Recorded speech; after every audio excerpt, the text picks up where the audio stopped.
Hi, everybody. Sandy Kreisberg here, the HBS Guru. This is our Fridays with Sandy handicapping session. We've got a very exciting candidate named Shaquille Walker. Shaquille, say hi to people and just pretend the question is introduce yourself to your HBS classmates in 20 seconds. Hi, everyone. I'm Shaquille Walker. Graduated from BYU with a degree in exercise science.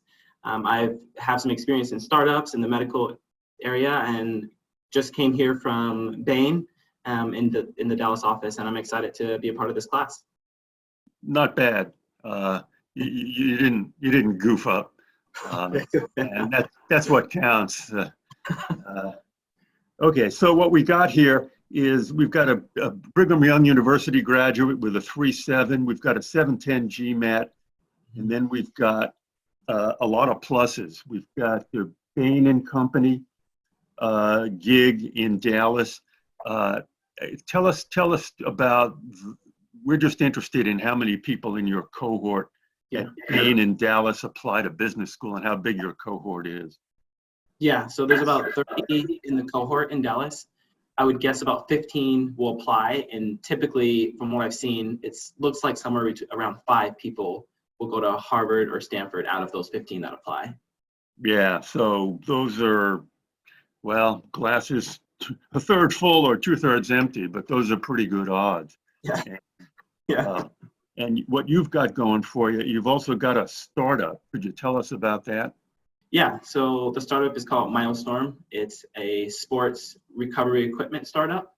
I was an athlete. Hold on. What does that mean? Yeah, so we make massage and heat devices that help with recovery. So it'll help you to loosen your muscles. It'll help you to speed up your. Okay, can you give me some metrics on this? How old is it? What are your sales? What's up with it? Yeah. How active are you in it? Sure. So we started in August 2017. Lifetime sales to date are around 2 million. Most of that was in 2019 because we didn't really start sales until February 2019. And it's still operating. I'm now more on as a strategic partner. I'm not in the day-to-day since I'm here in Dallas at Bain. Wow, that's a real part of your story. And then during college, is this right? You worked at Nielsen? Yes, yeah. I did an internship at Nielsen. It was a project that focused on looking at their different trends, seasonality, flavor trends. Good, that's good. And then you were a professional runner. So tell us a little about that. Did I get that? And so I left college in 2016 to go run for the Brooks Beast in Seattle. Could you tell us about your experience at Brooks? Yeah, so Brooks is a shoe company. It's a shoe brand. I ran for the Brooks Beast Track Club in Seattle. It's a professional running team. And so I joined them in 2016, just before the Olympics, in preparation for the Olympic trials and then the following 4-year cycle. And I was there for about 1.5 years, 2 years. What was that like? It was an incredible opportunity. It was something that I always thought I wanted to do. I thought, I'm going to be a professional runner. That's what I'm going to do. But it was also a learning experience because it didn't take me long to realize that I learned a lot about myself. I thought I wanted, the running and the fame and the glory associated with it, but it ended up not being as fulfilling as I thought. And so I went back to college and started a company instead, and now I'm in consulting. You need a slightly better summary of that experience, particularly why you left.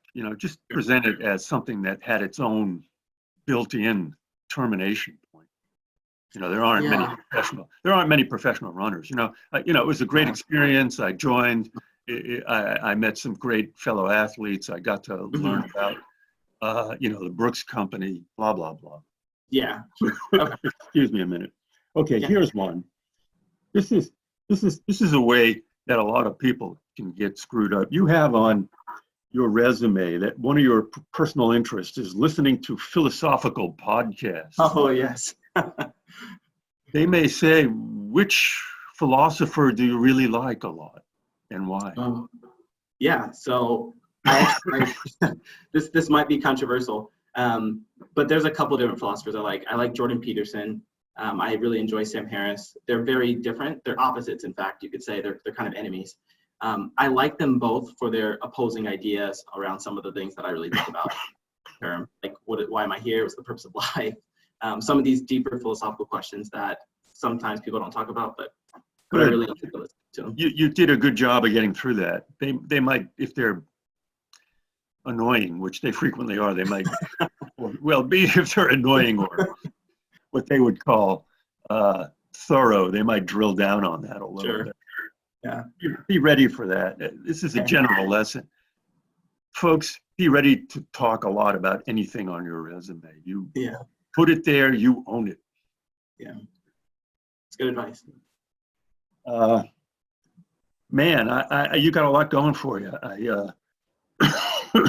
We got a 3.7, 7.10. What's your first choice? My first choice is HBS. That's kind of the goal, and then Stanford.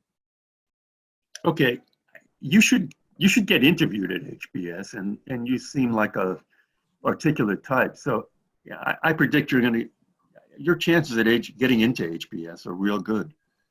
At Stanford, you also got a lot going for you. And then it's a question of just, is there an X factor? That's what you need to get into Stanford. Is there some X factor? And you do have an X factor. And then it's just a question of how you portray it. Excuse me. How you portray it and are able to talk about it. So I think I wrote you this before. You're at Stanford,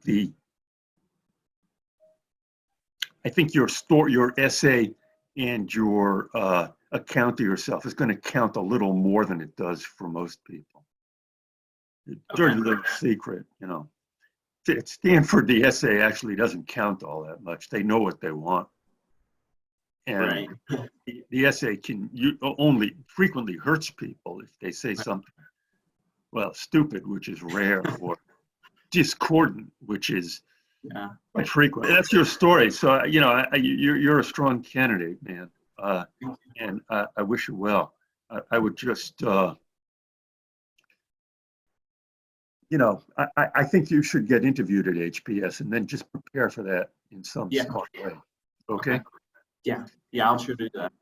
Yeah, okay. Good talking to you, Shaquille, and lots of luck. And let us know how this turns out. Will do. Thanks, Sandy. Appreciate it. Okay. Adios, everybody. See you next Friday.